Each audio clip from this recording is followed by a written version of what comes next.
자, 간단하게 이번 시간 할 검사 소개를 할게요. 이번 시간은 MBTI라는 검사를 할 겁니다. 선생님 주목 한번 해주십시오. 무슨 검사 한다고? MBTI 검사입니다. MBTI 검사는 각 심리 검사 만든 사람들의 앞글자를 따서 마이어스 브릭스의 자기 앞글자 이름을 따서 MBTI라는 이름을 만들었습니다. 전 세계적으로 가장 널리 쓰이고 있는 심리 검사입니다. 우리가 심리 검사를 왜 하냐 하면은 나도 잘 모르는 것들이 많아. 내가 이거 잘하면 잘할 수 있을까? 그런 것들에 대해서 좀 더 객관적이고 구체적이고 통계적으로 알아보고자 할 때 우리가 심리 검사 도구들을 쓰는 겁니다. MBTI는 뭘 알 수 있게 해주냐 하면 성격에 대한 것들을 알려줍니다. 성격을 알면 어떤 게 도움이 될까? 선생님이 여러 가지 많이 생각을 해봤는데 성격을 알면 첫 번째 도움이 되는 게 대인관계에 도움이 됩니다. 내가 저 친구랑 왜 싸웠지?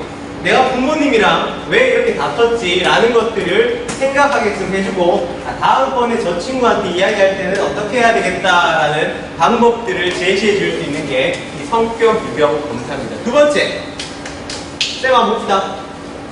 두 번째, 공부할 때 도움이 돼요. 우리가 보면 공부할 때도 성격이 굉장히 영향을 많이 끼쳐요. 혼자 공부하는 거 좋아하는 친구도 있고요. 같이 공부하는 걸 좋아하는 친구도 있습니다. 나는 좀 혼자 하고 싶은데 옆에 친구가 꼭 같이 하자고 하는 친구도 있습니다. 혹은 순서대로 공부하는 걸 좋아하는 친구가 있는 반면에 이거 좀 하다가 저거 하고 저거 하다가 이거 하고 자유롭게 공부하는 것들을 좋아하는 친구들도 있다. 그렇기 때문에 내가 어떤 성격이구나 라는 것들을 안다는 건 어떻게 공부하면 좀 더 효과적이겠구나 라는 것들을 알 수도 있다 라는 내용입니다. 이해갑니까? 우리 학생들 쌤이 무슨 이야기 했어요? 이해가요? 세 번째로는 진로에 대한 도움을 줄 수가 있어요. 선생님이 이제 물어보잖아. 여러 선생님들이 꿈이 뭐야? 이렇게 물어본단 말이야. 그런데 우리가 대답하기가 제일 어려운 이유가 뭐냐면은 내가 뭘 잘하는지 뭘 좋아하는지 모르겠어. 그러니까 지금 뭐 꿈이 뭐냐고 물어본데 내가 답변을 하기 어려운 거야. 이거 할래요? 라고 답변을 했는데 내가 정말 그걸 잘할 수 있을까? 고민이 들기 시작하는 거야. 그렇기 때문에 여러분들이 성격에 대해서 좀 더 정확하게 안다면은 내가 이 성격은 내가 생각하는 이 직업과 잘 어울리는구나. 그럼 내가 나중에 잘 할 수 있겠네. 그러면 이게 나의 장래희망으로서 적합하겠다라고 생각할 수 있는 거예요. 반면에 선생님 제가 꿈꿔왔던 직업이 오늘 강의를 들어보니 평소 나의 성격과는 좀 안 맞는 것 같아요. 그러면은 그 성격에 맞는 직업들을 다른 걸 한번 찾아볼게요 라고 여러분들이 알아갈 수 있는 시간이 되겠습니다. 앞서 이제 강사 선생님께서도 공부할 때는 학습에 대한 동기가 중요하다고 했습니다. 그렇죠? 내가 어떤 직업을 하고 싶다라는 열망은 곧 지금 왜 공부해야 되느냐는 이유를 심어주기 때문에 열심히 공부할 수 있는 의욕이 생깁니다. 선생님이 가르치다 보면 안타까운 친구들. 어중간하게 공부하는 친구들은 그래도 괜찮은데 중하위권에 있는 친구들 보면 공부를 잘하고 싶대. 그런데 성적이 전혀 안 나와요. 왜 그런지 보면 이유는 단 한 가지입니다. 볼게요. 왜 그 하위권을 벗어나지 못하는 겁니까? 뭐 때문에? 공부를 해본 적이 없어요. 정말 공통적으로 그 친구들은 공부라는 시간을 써본 적이 없어. 그래서 한 번도 공부를 해본 적이 없기 때문에 내가 공부를 잘할 수 있을지 잘 못할지 알 수가 없죠. 따라서 공부하는 시간을 늘리면은 그 친구는 당연히 성적이 오르고 많이 경험을 해봤습니다. 여러분들도 내가 왜 성적이 오르지 않을까요? 라고 고민하는 친구들은 공부하는 시간을 늘리십시오. 정답입니다. 자기혼자 공부하는 시간들을 많이 늘려가면 늘려갈수록 여러분의 성적은 올라가는 것들을 느낄 수 있을 거고요. 오늘 시행하는 이 심리검사는 그 목표를 잡는 데 도움이 됩니다. 내가 선생님이 되기 위해서 공부하겠어. 내가 제빵사가 되기 위해서 공부하겠어. 바리스타가 되기 위해서 공부하겠어라는 목표를 심어줄 수 있도록 나의 진로를 찾는 데 도움이 되는 검사입니다. 여러 가지 과일들이 있는데요. 여러분 손들어도 됩니다. 적극적으로 손들어 주십시오. 6가지 과일 중에 중복으로 손들어도 좋으니 내가 좋아하는 과일에 대해서 한번 손 들어봅시다. 바나나 좋아하는 친구 손 들어보세요. 별로 없어요. 바나나 항상 별로 없어. 네 번째, 사과입니다. 바나나보다 훨씬 많죠. 사과를 좋아하는 친구들. 그 다음에 손 내리고 포도네요. 포도가 사과보다 조금 작은 것 같고, 그 다음 배입니다. 비슷해. 포도랑 배랑 크기가 비슷하나요? 자, 딸기 좋아하는 친구 손 들어보십시오. 역시 뭐 남학생, 여학생 편가르고 싸웁니까? 여학생들은 딸기를 압도적으로 좋아하고 마지막 오렌지입니다. 오렌지가 좀 좋은 것 같아요. 따라서 내리고요. 작은 선배, 딸기가 가장 최고 좋은 과일이고 바나나가 제일 적었으니까 바나나가 제일 안 좋은 과일이에요. 그럼 이제 막 포도에 들었던 단어 중에 하나죠. 이렇게 말할 수 있습니까? 이게 문법적으로 맞나요? 상식적으로? 아니죠. 각각 과일은 맛과 향이 다르고 각각의 특성이기 때문에 어느 게 더 좋다, 어느 게 더 나쁘다 이렇게 판단할 수가 없습니다. 여기까지 다 동의합니까? 우리 대답 한번 해보죠. 동의합니까? 동의하죠. 하지만 성격으로 들어가면 조금 달라집니다. 예를 들어 여기 있는 친구들이 전부 다 외향형인 친구들이에요. 자기 표현도 잘하고 말하는 것들을 좋아하고 시끄러운 환경에 익숙한 친구들인데 이 휴지통 같은 한 명의 친구가 있습니다. 흠쩍도 안 하고 자기 뭘 물어봐도 대답도 안 하고 조용히 가만히 있어요. 그럼 그 친구는 어떤 친구라고 오해받기 쉽죠? 쟤는 좀 이상한 것 같다, 쟤는 좀 틀린 것 같다라고 우리가 많이 오해를 합니다. 보통 사람들과 생각이 다르면 그렇게 표현을 할 수가 있다는 거죠. 하지만 우리가 과외할 때 배웠습니다. 각각 성격이 다르다, 특성이 다르다라는 것은 옳고 그르다 판단의 기준이 될 수 있는 게 아니라 저 친구는 조용한 걸 좋아하는 친구구나, 저 친구는 내향적인 친구구나 라고 서로를 다르게 봐야 한다는 차이점이 있다는 거죠. 좀 이해갑니까? 우리가 살다 보면은 내 생각에 좀 동의해주는 사람은 왠지 친근하고 짜장면 짬뽕 게임을 해도 나랑 비슷하면은 이 친구는 왠지 정이 가고 계속 나랑 다르게 틀리면 왠지 나랑 안 맞는 것 같고 저 사람이 싫어지고 그렇게 생각할 수 있습니다. 하지만 이런 것들 경험해보니까 그렇죠. 과일 같은 것들 비교해 봤을 때 다르다라는 것들은 다양하다라는 것들을 의미하는구나. 네가 짜장면을 좋아하고 내가 짬뽕을 좋아하면 같이 나눠 먹으면 돼요. 이 친구가 바다를 좋아하고 내가 산을 좋아하면은 올해는 바다에 가고 내년에 산에 한번 가면 돼요. 이렇게 다양하게 갈 수 있는 것들을 보장해 준다는 거죠. 우리 깍지 한번 껴보죠. 전부 다 손을 한번 펴고 깍지 한번 껴보죠. 두 깍지. 우리 친구 깨워라. 왜 이렇게 힘들어? 옆에서 좀 떼어줘. 깍지 뭐 하자고? 뭐 하자고? 깍지를 껴보자. 다 꼈네요. 오른손 엄지가 올라간 친구도 있고요. 왼손 엄지가 올라간 친구. 손 들어볼까요? 선생님 전에 오른손 엄지가 올라갔습니다. 별로 없어요. 근데 저는 왼손 엄지가 올라갔습니다. 좋아, 손 내리고. 그럼 왼손 엄지가 올라간 사람이 정상이고 오른손 엄지가 올라간 사람이 비정상입니다 라고 말하면 안 되겠죠. 각각 다르게 편하게 태어났을 뿐 어느 쪽이 옳다 나쁘다로 구분할 수는 없습니다. 이번에 손 한번 털고 거꾸로 한번 껴보세요. 거꾸로 오른손 엄지가 올라간 친구들은 왼손 엄지가 올라갑니다. 왼손 엄지가 올라간 친구들은 오른손 엄지가 올라갑니다. 어때요? 불편하고 짜증나고 선생님도 짜증이 좀 납니다. 그랬죠? 귀찮고 어색하고 다시 손 털고 원사 한번 시켜봐요. 어때요? 편하고 이제 좀 내 손 같고 자연스럽고 편하고 이걸 찾아야 될 때 여러분들이 어떤 의미냐면요, 내가 이렇게 태어났으면 이걸 가장 편하고 자유롭고 편하게 할 수 있는 직업들을 찾아야 돼요. 공부 환경들을 찾아야 됩니다. 그 공부 환경과 그 직업을 선택했을 때 훨씬 더 자유롭게 잘 할 수 있다는 거죠. 페이지 한번 펴보죠. 교재에 내가 재미있는 활동을 해. 그러면 옆에 있는 친구랑 같이 하고 싶어. 노래방, 노래 부르고 싶어. 그러면 옆에 친구랑 같이 가야 되고. 옷 사고 싶어. 혼자 안 가. 같이 갈래라고 하는 친구들은 외향형이고, 내향형들은 밤에는 혼자 있고, 독서하고, 쉴 때 어떻게 쉬어? 혼자 조용히 시간을 보내는 게 정말 제대로 쉬는 거다라고 생각하는 친구들입니다. 외향형들은 또 다른 특성으로 말을 잘해요. 발표를 시키지 않아도 발표를 먼저 하고요. 어떤 친구가 발표를 하면 내가 할 걸 내가 더 잘할 수 있는데 라고 아쉬워하는 친구들이 외향형의 친구들입니다. 반면에 내향형들은 발표가 시간이 너무 두려워. 발표 시간 좀 없었으면 좋겠어. 내 생각을 말로 표현하는 것보다 내 생각을 글로 표현하는 게 훨씬 더 익숙한 사람들이 이 내향형입니다. 예를 들어 이 둘이 싸웠습니다. 누가 이길까요? 당연히 외향이 이깁니다. 다다다다다 붙이기 때문에 외향형이 이길 수가 없어요. 하지만 반면에 한번 2라운드를 내향형이 조용히 생각을 정리하고 2라운드를 거치게 되면 그때는 내향형들이 이길 수도 있을 거예요.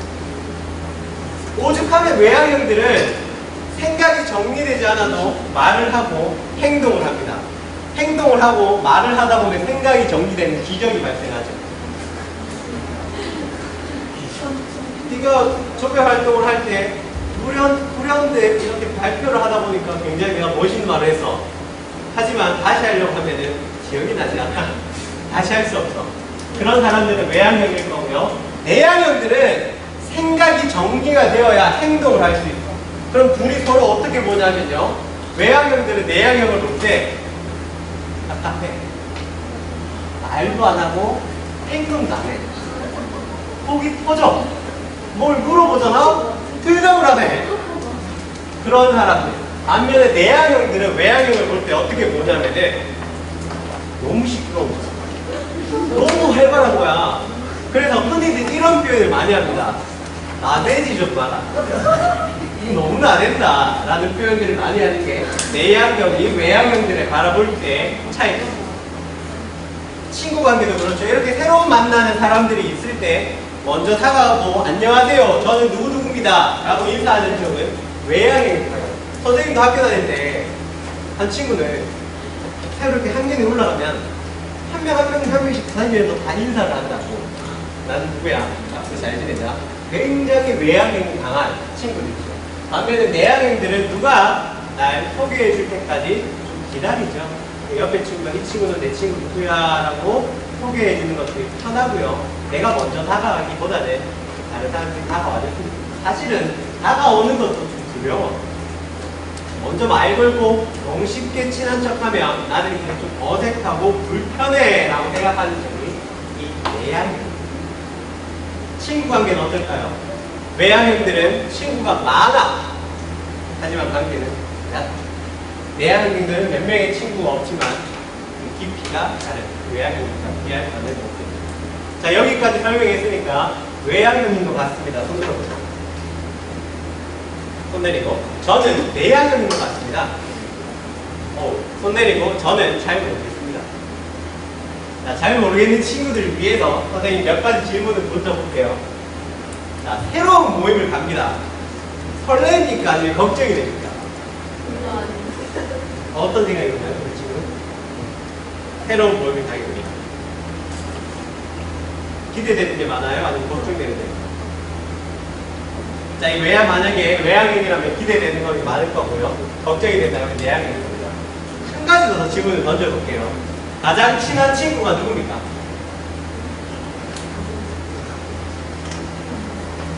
가장 친한 친구가 누구냐는 질문에 외향형들은 고민이 많아집니다. 중학교 때 제일 친한 친구를 대답해야 되나? 동네 친구를 대답해야 되나? 교회 친구를 대답해야 되나? 학원 친구를 대답해야 되나? 난 친구가 너무 많아서 제일 친한 친구가 누구라고 꼭 집어서 말할 수는 없고, 그리고 또 가만히 생각해보니까 그 친구는 나를 제일 친한 친구라고 생각을 할까? 이게 자신감이 없어지는 거야. 이렇게 되면 외향형들의 특성입니다. 반면에 나는 내향형이에요 라는 친구들은 분명히 누구와 내 제일 친한 친구입니다 라고 답변할 수 있어요. 방향이 섰나요? 아직도? 하나만 질문 더 해볼까? 자, 마지막 질문입니다. 쉴 때 어떻게 쉽니까? 학교 시험이 끝났습니다. 어떻게 쉴래요? 놀아가고 노래방 가고 PC방 가고 이거 봐. 친구들이랑 어울려서 쇼핑하고 노래방 가고 축구하는 거 에너지를 쓰는 거야? 아니면은 에너지를 충전하는 거야? 엄밀히 말하면 쓰는 거잖아. 근데 에너지를 쓰면서 재충전이 되는 사람들은 외향이야. 그런데 노래방 가자 그러면 안 가려고 하는 친구들이 있어. 아, 시험 끝났는데 나 좀 쉬려다. 그런 친구들은 그게 에너지를 쓰는 활동이 있어.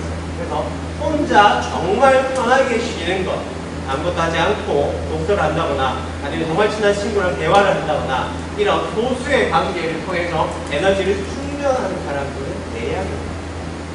이렇게 외향형과 내향형을 다룰 수 있죠. 소리가 작아져. 이제 됐으니까 나가. Excuse me? 방금 뭐라고? 됐으니까 나가? 내가 잘못 들었나? 아니면 김민주 씨 같은 정신 나갔나? 그게 할 소리야? 밤에 꼴딱 세워서 감해준 사람한테 말하는 싸가지가 가만히는 진짜. 싸가지가 그런 거보다 이제 좀 살만한가 보지? 왜 이렇게 안 열려? 아, 내가 다 가리고 있었구나. 신랑 지프가 고장났나 봐. 안 열려. 밖에서 좀 열어봐. 그냥 그러고 있어 그럼. 괜찮겠지. 우리 천선이가 끊임없이 이야기를 하죠. 요즘 형? 외향형. 도민준! 하지만 저와 같은 고민들은 내가 은혜를 베풀었다가 이런 식으로 보는 거야? 이건 아니라고 보는데 아기처럼 목적하지 않고 사람이 갈등 그런 게 상황이 있어. 이런 갈등 상황이 많아. 무엇단 말이 먼저 아닌가? 세상 그렇게 사는 거 아니에요.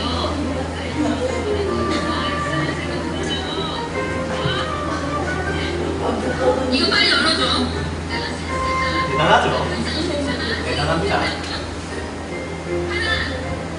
둘, 반에 반, 반에 반에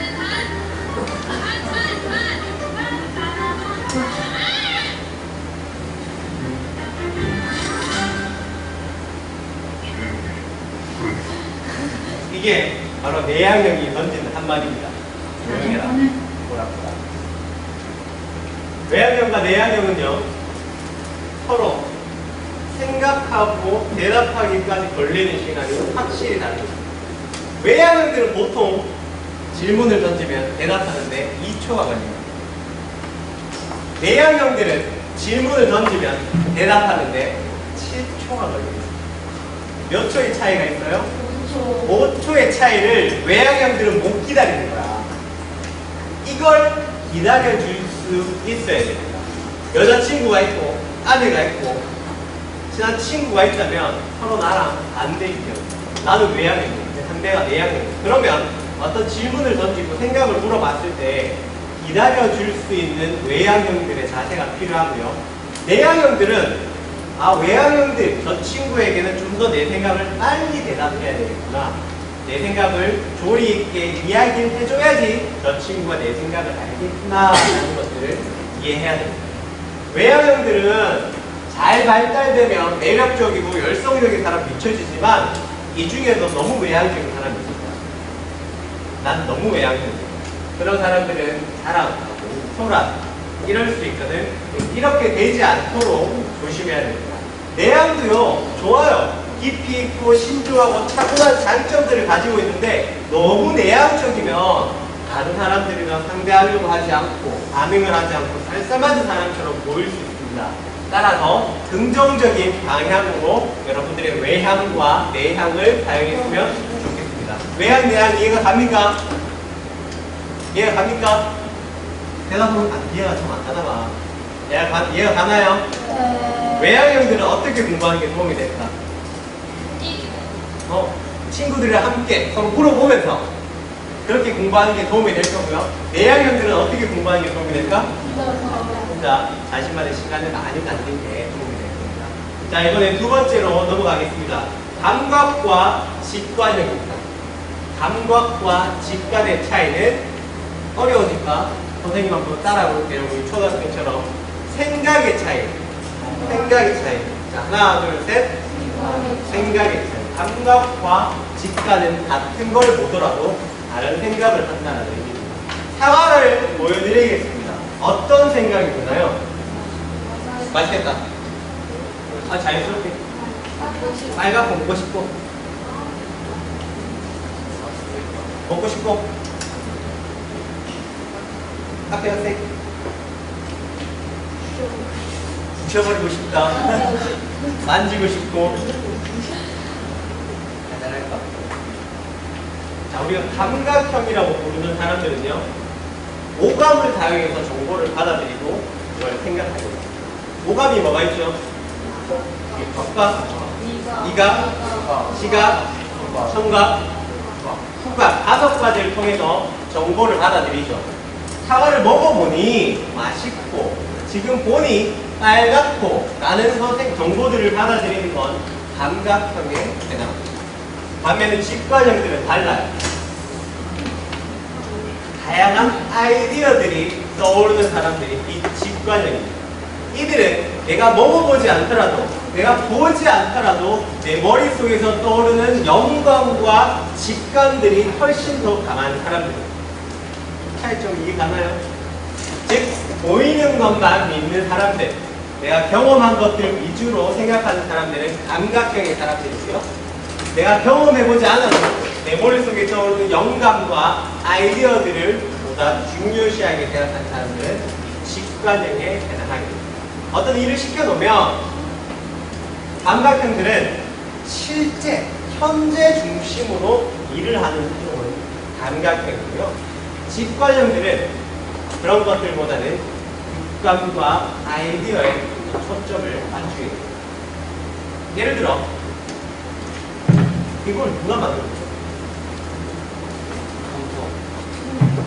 삼성이 만들었나요? 맨 처음 스마트폰을 만든 사람이 누구였죠? 스티븐 잡스. 스티븐 잡스가 핸드폰에 컴퓨터, 내비게이션, 모든 것들을 넣겠다라고 했을 때 현실적입니까? 그 당시의 아이디어는? 아니죠. 내 머릿속으로 가능성은 있다. 내가 생각할 때 이것들이 가능성 있는 것들이다 라고 한 이야기입니다. 따라서 스티븐 잡스 같은 사람들은 이 직관형이에요. 보이지 않고 지금 현실에 존재하지 않지만 그것들을 가능성을 바라보는 사람입니다. 그 선생님이 결혼을 했잖아요. 맞아요. 선생님이 결혼을 했는데 선생님은 이게 되게 감각형의 사람입니다. 현실을 중요시하게 생각하는 감각형의 사람입니다. 사과 보여주면은 빨갛고 맛있다 이런 거밖에 생각을 못하는 사람입니다. 그런데 우리 집사람은 직관형의 사람입니다. 그래서 결혼 준비할 때 결혼을 한 달 앞두고 분명히 생각이 있는 사람입니다. 결혼 앞두고 무엇이 제일 중요했어요? 선생님 제일 중요하게 생각하는 뭘까? 결혼 한 달 앞두고 신혼여행도 중요하죠. 물론 중요한데 신혼여행을 포괄해서 집, 돈, 제일 핵심은 돈이었어요. 제한된 돈을 어떻게 쓸 거냐라는 것들이 걱정이었어요. 하지만 저희 집사람은 직관입니다. 신혼여행이든 아니면 결혼식이든 아무것도 중요하지 않습니다. 그것보다 더 중요한 것도 우리가 결혼해서 어떤 생각들을 가지고 어떤 가치를 가지고 살아갈 것입니다. 그것이 얼마가 드는 것든 결혼식을 어떻게 화려하게 하는데 그것이 전혀 중요하지 않고 나에게 더 중요한 건 지금 우리의 생각이 어떻게 일치하는지, 어떻게 가능성을 가지고 미래를 같이 바라보는 데 대한 생각이 더 의미가 있는 사람입니다. 좀 차이점이 느껴지죠? 어떻게 다른지. 감각형들에 따라서 차례차례 보는 걸 좋아해요. 선생님이 드라마 보다가 스파르타쿠스 이런 거 시즌 2에 한 5편 정도를 봤다. 그럼 선생님은 그걸 시즌 1의 1편부터 다시 찾아봅니다. 감각형의 사람은 순서대로 차례차례 정보를 받아들이는 것들을 좋아해요. 그런데 직관형들은 전혀 달라요. 드라마를 보더라고요. 1편, 3편, 6편 12편 보고 드라마 다 봤다고 이야기해요. 그게 바로 감각 직관형들은 정보를 내가 받아들이고 싶은 것만 받아들이고 나머지 정보들은 내 아이디어로 채워요. 그리고 신기한 건 물어보면요, 그 드라마 내용들을 다 알고 있어. 빼먹은 게 아니야. 심지어 어떤 경우에는 1편만 딱 보고 이 드라마 어떻게 끝나겠다 맞춰. 그리고 마지막 편 보면은 정말 그렇게 끝나. 대단한 직관형이 뛰어난 사람들은 아이디어와 가능성, 통찰력이 뛰어난 사람들. 일을 시켰다. 다른 사람들이 일을 한다. 이런 경우에요, 차례차례 한 단계씩 현실적인가 현실적이지 않은가를 바라보는 사람들은 감각형인 반면에 직관형인 사람들은 언제든지 뛰어넘을 수 있고, 그것이 가치가 있는 일인가 가치가 없는 일인가에 더 초점을 맞추는 사람들은 직관형인 사람입니다. 세상에 어떤 사람들이 더 많을까? 감각형이 약 3대 7, 70%가 존재하고요. 직관형은 30%입니다. 손 들어보세요. 선생님, 저는 직관형입니다. 아까 나오는 거 보니까 직관형 잘 없는 것 같아요. 그치? 대부분 우리는 감각형입니다. 그런데 살다 보면 어떤 사람이 굉장히 아이디어, 4차원적인 이야기를 할 때가 있어요. 그런 사람들의 생각을 받아들여 주는 거예요. 현실적이지 않다, 비현실적이라고 무시하지 않고 그 사람들의 의견을 잘 들어주는 것이 감각형에게 필요한 모습입니다. 자, 이번에는 사고형과 감정형으로 넘어가 볼게요. 아, 귀엽죠? 사람은 누구나 남자로 태어나거나 여자로 태어납니다. 부부 사이에는 분명한 차이가 있죠. 그렇다면 남자와 여자의 차이, 그 핵심은 뭘까요?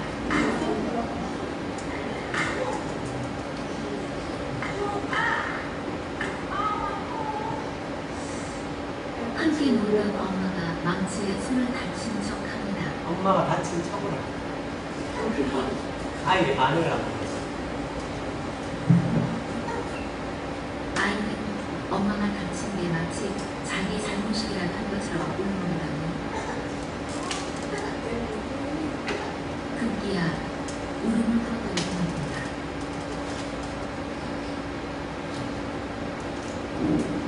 이 아이는 여자입니다.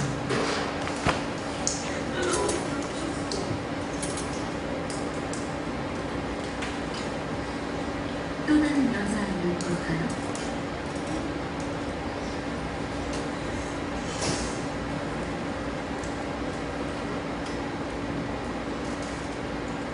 이 아이 역시 바로 반응이 나옵니다. 이미 울고 있죠.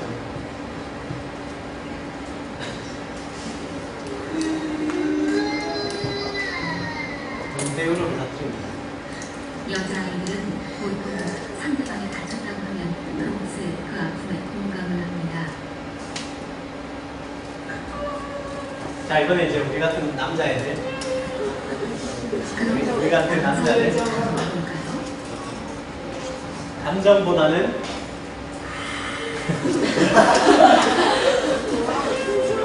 엄마가 아프다 그러는데 저리 가라. 감동습니다. 이해만 들어볼까? 엄마가 혼신의 연기를 합니다. 이해는 다른가요?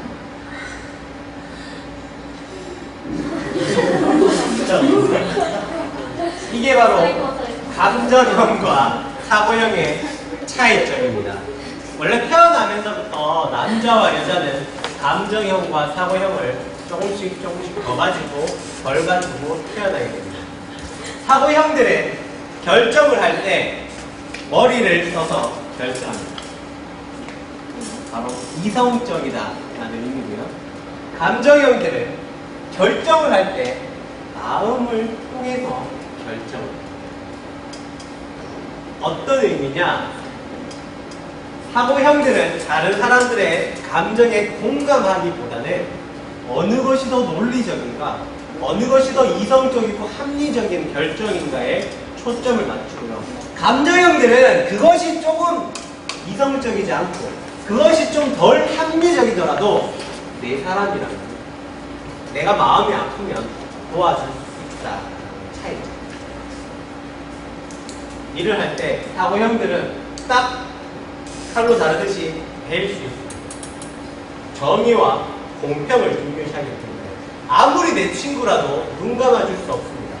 컨닝을 했건 절도를 했든 그것들을 선생님께 말씀드리겠습니다. 감정형들은 다릅니다. 관계와 조화를 중요시하게 생각하기 때문에 그런 일들이 발생하면 한 번쯤 눈 감아줄 수 있습니다. 예를 들어 우리가 짜장면 중국집에 갔는데 짜장면을 시키는 거야. 난 뭘 먹고 싶은데? 짬뽕을 먹고 싶을 때 그런 경우에 감정형들은 우리 관계, 우리 조화를 중요시하게 생각하기 때문에 뭘 시킨다? 짜장면을 시킵니다. 난 짜장면. 하지만 사고형들은 내가 음식점에 와서 내 돈 주고 내가 먹고 싶은 거 먹겠다는데 뭐가 잘못됐어? 난 짬뽕 먹을래. 라고 당당하게 외칠 수 있는 사람은 사고형입니다. 차이점이 좀 확실히 다른 게 느껴지나요? 옷을 사러 한번 가보죠. 이번에는 점원이 있어. 그래서 막 이것도 추천해주고 저것도 추천해줘. 그러면은 그 친절이 부담이 돼서 뭔가 하나라도 사줘야 될 것 같아. 이 옷이 마음에 안 들지만 티셔츠라도 하나 사들고 나와. 그런 사람은 감정형이고요. 사고형들은 얼마든지 입어보고 언니 다음에 또 올게요 라고 당당하게 일어날 수 있는 거예요. 내가 옷집에 가서 옷을 입어보는 건 나의 당연한 권리니 그것들은 당연한 거다라고 생각합니다. 음식점 이야기 한번 더 해볼까요? 음식 먹다가 머리카락이 나왔습니다. 감정형들 어떻게 할까요? 먹어봐요. 빼고 먹죠. 빼고 먹죠. 다른 사람들이랑 관계를 해치고 싶지 않은 거야. 내가 이렇게 하면은 앞 사람도 불편할 거고, 주인 사람도 불편할 거고, 서빙하는 사람도 불편할 거고, 그런 생각 때문에 굳이 이걸 드러내지 않습니다. 하지만 사고형들은 주방장으로 한대. 사장 나오라 그래. 그래서 자신의 불이익을 받은 게 있다면 그것들을 원상을 피하기 위해서 노력하는 사람들이 사고형입니다. 예를 들어서 학교에서 선생님께 하다는 것도 집에 들어갔습니다. 그래서 어머니한테 이야기를 하죠. 엄마 나 이런 저런 일이 있어서 선생님들이 안 한마셔서 너무 속상해. 그럴 때 감정형의 어머니는 그럼냐 마음이 많이 상했겠네 라고 하겠지만 사고형의 어머니는 이 한마디를 던지는 거죠. 네가 잘못했네. 그러면은 이 자녀가 사고형이라면 좀 덜 상처받는데 자녀가 감정형이라면 엄청 상처받는 거야. 나는 그런 말을 들으려고 엄마한테 이야기를 한 거 아니야. 난 앞으로 엄마하고 이야기 안 해. 이런 결론이 나는 거예요. 그런 경우 있습니까? 네. 여자분들이 이제 여자친구도 생길 거고 남자친구도 생길 거고 그런 경우에 이것 때문에 많이 다툴 수가 있어요. 선생님도 결혼을 했잖아. 집사람이랑 이것 때문에 많이 다툽니다. 굉장히 당신 생각은 어때요? 당신 감정은 어때요? 라는 질문을 나한테 막 던지는데 나는 감정이나 그 상대방의 배려나 이런 것들은 잘 약점이야. 그래서 지금 나이가 느끼는 감정을 막 표현한다거나 사랑을 표현한다거나 이런 것들이 힘들단 말이야. 근데 여자친구는 집사람은 그런 것들을 원할 경우가 있어요. 여러분들도 친구들 관계에서요 잘 맞는 친구들이 딱 틀어지는 경우에 이런 경우가 발생할 수 있어요. 내가 한번 생각해보세요. 아 내가 너무 사고형의 특징을 내세우지 않았나? 혹은 내가 너무 감정형의 특징을 내세우지 않았나? 라는 것들을 혹시나 친구와의 다툼이 발생했을 때 한 번쯤 고민을 해봐야 됩니다. 그래서 선생님도 길 가다가 어떤 좀 불쌍한 할아버지들 계시잖아. 그러면은 그런 생각을 하곤 했었어. 젊을 때 일을 안 하는 거였지. 나는 지금 열심히 일해야지 라고 생각을 했단 말이야. 나는 어떤 이유니까? 사고형이 때문에 집사람이 이제 감정이 좀 높다 보니까 아니 그래도 열심히 일했는데 잘못될 수도 있잖아. 지금 힘든 거니까 지금 불쌍하니까 도와주자 라고 듣고 보니 또 그 말도 맞아. 그래서 너무 내 생각만 내세우지 말고 사고형들은 너무 논리적이지 않도록 감정적으로 너무 감정적이지 않도록 준비를 해야 됩니다. 드라마를 보잖아? 사고형들은 드라마를 봐. 왓칭하죠. 드라마를 봅니다. 사고형들은. 아, 드라마가 저렇게 흘러가네. 감정형들은 내가 주인공이야. 근데 주인공이 울면 같이 울고 주인공이 걱정이 되면은 내 손이 떨려. 어떻게 될까봐 저 악녀한테 걱정이 돼가지고 이 감정형들의 드라마에서 정말 충실하게 드라마를 보는 경우가 많습니다. 한 가지 조언을 해주자면 감정형들은 한 가지 약점이 거절을 못합니다. 아까도 저번에 부탁을 거절을 못하고 다른 사람의 부탁을 잘 거절합니다. 직업을 찾는다면은 뭐 다른 사람을 도와주는 간호사나 선생님이나 이런 직업들이 잘 어울려요. 하지만 일상생활을 할 때는요 부탁을 거절하는 훈련들이 필요합니다. 선생님 저는 감정인 것 같아요. 한 절반 정도? 자, 나는 감정인 것 같습니다라는 사람들은 싫습니다. 아니요, 이번에 말고 다음번에 할게요. 부탁을 거절하는 훈련들을 해야 됩니다. 훈련 없이 잘 안 돼요. 그러면 어떤 거? 내가 돈 빌려주면은 돈 못 받을 거 뻔히 알면서도 빌려줄 것 같아요. 왠지 저 사람이 일 도와주고 자기는 놀러 가려고 하는데 나한테 일 도와달래요. 근데 그 부탁을 거절하지 못해서 나는 일 도와주고 저 사람은 놀러 가고 그런 상황이 발생할 수 있기 때문에 감정형들은 부탁을 거절하는 훈련을 많이 해야 되고요. 그럼 사고형이 더 좋은 거냐? 아닙니다. 사고형들은 피도 눈물도 나지 않는 사람이 되지 않도록 어떤 일을 할 때 다른 사람들의 감정을 돌아봐야 됩니다. 이 일을 성공시키기 위해서 당연히 해야 되는 일이야 라고 불도저처럼 밀어붙이기보다는 지금 이 상황에서 다른 내 친구들이 느끼는 감정은 어떨까? 이렇게 이야기하면 다른 사람들이 어떻게 받아들일까? 라는 것들을 고민하는 사고형들이 되어야 합니다. 그래서 사고형들이 잘 발휘가 되면 명료하고 객관적인 사람이 되는데 너무 지나친 사고형들은 인정사정 없고 거칠고 따지는 사람들, 감정형들은 배려하고 인정해주고 재치 있는 사람. 하지만 너무 감정형이 되면은 과민하게 반응하고 또 감정이 지나친 사람들 있잖아요. 너무 센스티브한 사람. 그런 사람들처럼 되지 않고 부탁을 잘 걸어나가지 못하는 사람이 되지 않도록 여러분들 훈련을 해야 됩니다. 자, 마지막 판단형과 인식형에 대해서 알아보겠습니다. 판단형은 저 책장 위에 모든 걸 다 펴놓습니다. 규칙적이고 체계적이고 인식형들은 규칙과 체계적인 것보다는 자유로운 환경들을 구하는 게 인식형입니다. 이런 공부방은 어느 형의 공부방? 판단형. 왼쪽 판단형의 공부방. 이런 공부방은 어느 친구의 공부방? 나의 공부방. 이 정도까지는 아니다. 인식형들의 공부방이죠. 그러면은 우리가 흔히 이제 선생님이랑 프로그램 하면은 학생들이 착각하는 게 그럼 인식형들은 정리정돈을 못하는 사람들인가요? 라고 많이 물어봅니다. 근데 정리정돈을 못하는 게 아니라 자기 나름의 정리정돈을 하는 사람. 그러니까 다른 사람이 봤을 때 이게 정리정돈이 안 돼 있는 것처럼 보여요. 하지만 엄마가 와서 이 방을 청소시켜버리면 난리 납니다. 이렇게 만들어요. 친구가 와가지고 야 과일 좀 빌려줘. 그러면은 쓱 꺼내서 과일을 줍니다. 그렇죠? 여기서 내 나름의 그 정리정돈이 되어 있는 겁니다. 하지만 엄마가 와서 이렇게 치워버리면은 난 과일을 못 찾아. 어디 가져가는지 모르겠어. 그래서 판단형과 인식형은 이렇게 자기 나름의 정리정돈을 하는 데서 차이점이 있다는 겁니다. 판단형들은 일을 할 때 순서대로 일을 하는 것들을 좋아해요. 계획을 세우고 그 계획대로 일하는 것들을 좋아합니다. 하지만 인식형들은 계획을 세워본 적이 없어요. 내가 계획을 세워본 적이 없어. 언제든지. 뭐 계획을 세워봤자 지킨 적도 없고 계획 따위는 나는 별로 라고 생각하는 친구들 인식형들이 많아요. 판단형들의 삶을 통제하고 문제 상황이 생기는 것들을 즐겨하지 않아. 왜냐하면은 판단형들이 계획을 잘 세우는 이유가 순서대로 가는 거야. 시험 기간 계획이 3주 남았으면 그 계획대로 시험 공부를 해서 그 사이에 어떤 문제 행동들이 일어나는 것들을 원하지 않아.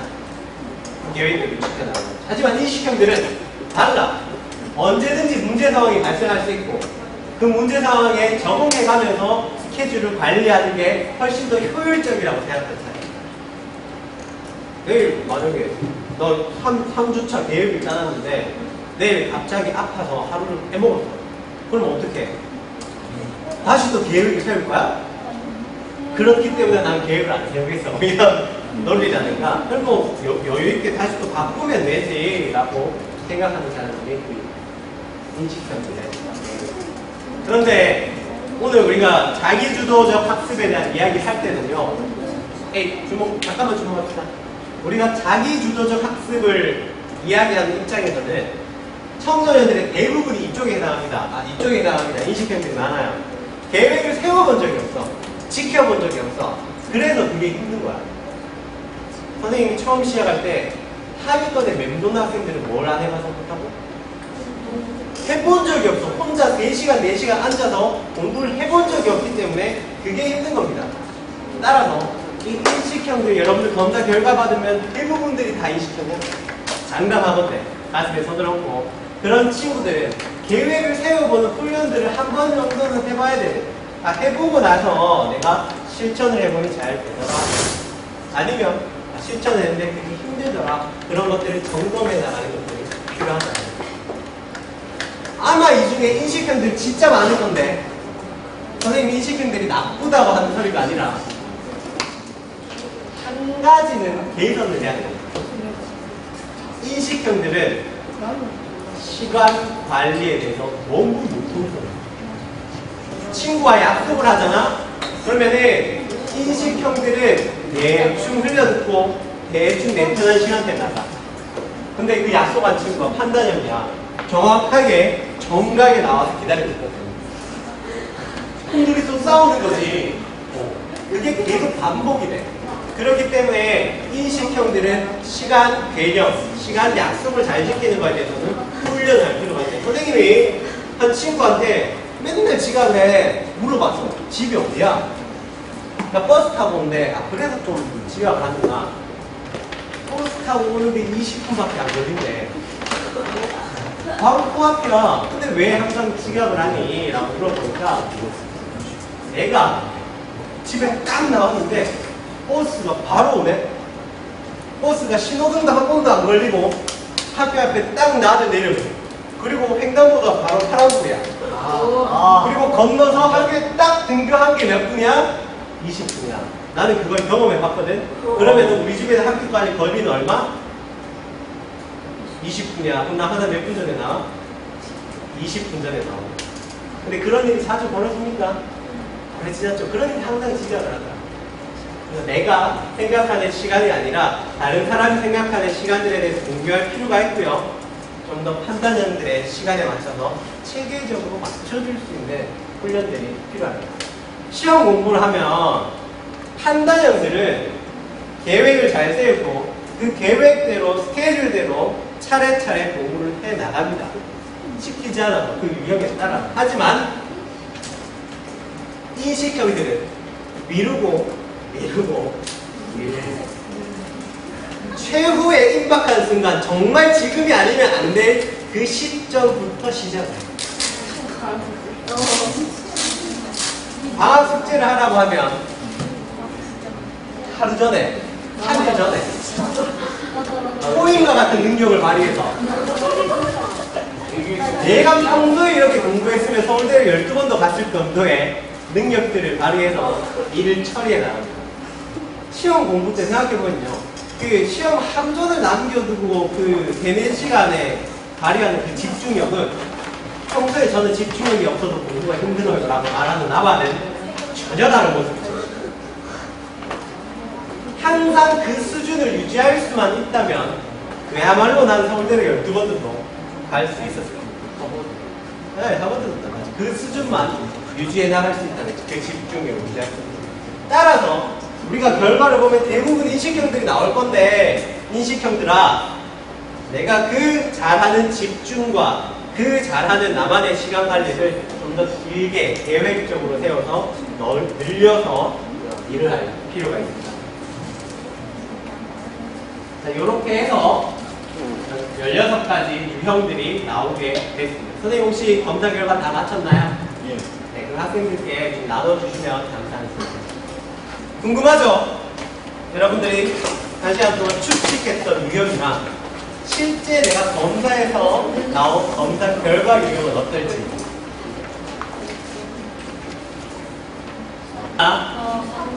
이 4가지 선호 지표가 조합이 돼서요 16가지 성격 유형으로 각각 키워드별로 제시가 됩니다. 그 내용은 프로파일 여러분들 받은 거 넘겨보면은 ENTJ, YSTJ 순서대로 나와 있는 설명이 위에 또 붙어 있어요.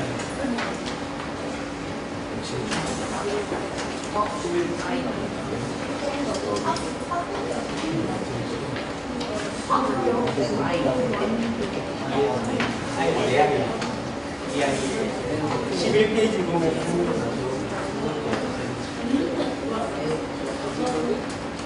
자, 우리는 주목해 봅시다. 이번에 이 MBTI 유형을 가지고 어떻게 공부하는 게 좀 도움이 될까에 대해서 이야기해 보고자 합니다. 잠깐 주목해 주십시오.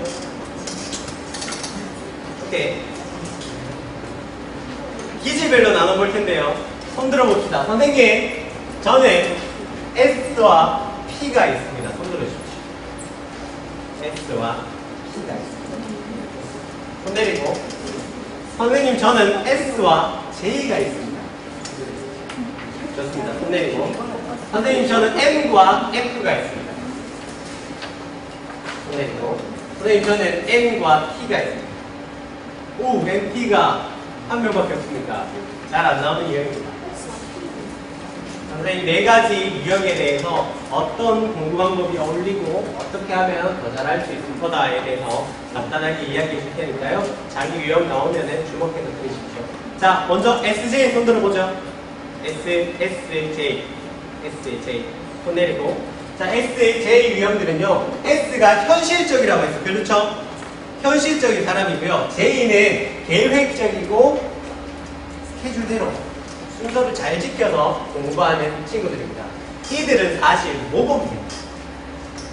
이미 SJ가 나온 친구들은 모범생입니다. 현실적인 정보를 바탕으로 구체적이고 순서대로 공부를 잘 해요. 어떤 공부 방법이 도움이 되냐면은 복습 중심의 공부 방법이 도움이 되고요. 교과서나 참고서 같은 교재가 있으면 훨씬 더 잘할 수 있습니다.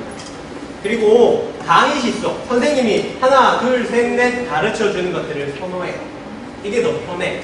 그렇게 생각하는 친구들이기 때문에요. 그런 것들을 잘 할 수 있는데 한 가지 약점이 뭐냐? 아이디어, 창의성, 융토성에서 약점. 네 생각을 말해봐 라고 하면은 좀 머뭇머뭇거립니다. 정답 있는 문제를 푸는 게 쉽지 서술형 문제는 어려워. 그래서 이런 문제들, 창의성, 융통성들을 기르는 훈련들이 필요한 친구들이 S와 J가 있는 친구들. 자, 이번엔 S와 P가 있는 친구들 손 들어보죠. 이렇게 손 내리고. 마찬가지로 S가 있으니까 현실적인 감각을 바탕으로 P, 융통성 있게 공부를 해. 계획을 세우기보다는, 순서를 세우기보다는 융통성 있게 공부를 하는 것들을 좋아하고요. 이들은 좀 잔인 기질이 있어서 눈에 보이는 것, 만질 수 있는 것, 활동적인 것, 돈이 되는 것, 이런 걸 좋아합니다. 그래서 공부를 할 때 시청각 자료들 활용해서 선생님이 지루하게 강의식으로 하는 것보다는 왁자지껄하게 활동적으로 하는 공부들을 좋아하고, 공부할 때도 집중력 있게 공부하는, 짧게 시간 단위를 나눠서 하는 것들을 훨씬 더 잘하는데 이들의 집중력이 너무 짧아. 이게 너무 짧아. 그래서 항상 집중적이야. 공부하다가 덮고 닦는 거, 공부하다가 덮고 닦는 거. 이게 너무 즉흥적이기 때문에 한번 하면 그 집중력을 좀 길러갈 수 있는 훈련들, 엄격한 시간 관리를 하는 것도 필요합니다. NF 손 들어보죠. N과 F가 있죠. 좋습니다. 손 내리세요. N이라는 건 아이디어 중심의 사람이라고 했고요. F는 감정을 많이 따라가는 사람이라고 했습니다. 따라서 NF 기질은 내가 기분이 좋으면 공부를 하겠어. 하지만 오늘은 기분이 나쁘니 공부를 하지 않겠어. 굉장히 비겁하고요. 네, 그런 상황에 따라서 많이 움직이는 사람들이 이 N과 F를 가지고 있는 사람이에요. 내가 어떤 과목을 공부할 때도 이게 의미가 있어. 내가 좋아하는 선생님이야. 혹은 이게 나중에 꿈과 연결되어 있어. 그러면 그 과목은 열심히 하는데 나머지 과목들은 거들떠보지 않더라고요. 친구들하고 여럿이 모여서 소그룹으로 상호작용하면서 공부하는 것들을 좀 좋아하는데 이 친구들이랑 좀 틀어지면 공부를 안 해. 그렇기 때문에 그런 감정에 너무 휘둘리지 않도록 공부할 때 감정에 휘둘리지 않고 충분히 이 감정을 다스리고 체계적인 공부를 할 수 있도록 조금 힘들면은 내가 이게 감정이 휘둘리는 건가? 마음을 잡고 해야 되겠다. 저 친구 때문에 내가 공부가 힘든가? 저것들을 마음을 다시 한번 받아잡아야겠다. 라는 생각들이 필요한 친구입니다. 자, 마지막으로 NT! 한 명! NT는요, 이 16가지 유형들 중에, 4가지 유형 중에 가장 학부율이 높고요. 가장 학벌도 높습니다. 분석해보면 석사, 박사가 제일 많은 게 NT입니다. 왜? 이들은 한 가지 학문에 대해서 끝까지 파고들고 공부하는 것들을 좋아하거든. 시키지 않아도 내가 좋아하는 공부, 아이디어에 대해서는 끝까지 합니다. 하지만 그것만 해요. NT는 내가 좋아하는 것만, 과목만 하지 다른 과목들이 잘 안 해요. 그래서 그것들을 좀 바꿔주고 다양한 주제에 관심을 가지고요. NT들도 조금 체계적인 것들이 부족하기 때문에 그것들을 케어하면 필요합니다. 강의식도 싫어하고요. 선생님 마음에 안 들면은 그 과목도 싫어하고 그런 경향들이 있거든. 그런 것들 좀 완화시켜서 공부할 때 열심히 성실히 공부하는 게 필요합니다. 페이지 한번 넘겨서 내 유형에 대해서 여러분들이 한 1분 동안 설명을 들었으면 좋겠어. 여기 보면 16가지 성격 유형에서 내 유형 그리고 해석 이렇게 나오거든. 그래서 자기 유형이 뭔지 확인하고 설명 듣고 설명 읽고 선생님이 이 시간 안에 16가지 다 해줄 수는 없으니까 이 교재에 나와 있는 내용들로 여러분들의 유형을 검토하고요. 더 자세한 내용은 내일 다음에 검색하시면 또 다른 많은 내용들이 있으니까 그것들을 통해서 살펴보셨으면 좋겠습니다. 자, 주목해주세요. 여러분들 뭐 1시간 반, 2시간 정도 내 성격에 대해서 공부해봤는데 도움이 됐습니까? 한번 대답 좀 한번 시원하게 하죠. 도움이 됐습니까? 좋습니다. 여러분들이 앞으로 학습을 설계할 때, 진로를 설계할 때도 여기에 나오는 내용들을 바탕으로 내 성격 유형에 따라서 그 직업이 적절한가, 내 성격 유형에 따라서 지금의 공부 방법이 맞는가를 한번 살펴봤으면 좋겠고요. 다른 사람들과의 개인 관계가 좀 어렵다면 저 사람은 어떤 유형인가 이런 것들을 추출하는 것들이 도움이 되거든요. 그런 활동들을 통해서 앞으로 여러분들의 삶이 훨씬 더 행복해지는 도구로 MBTI 검사 잘 활용됐으면 좋겠습니다. 박수 치고 마치도록 하죠. 수고하셨습니다.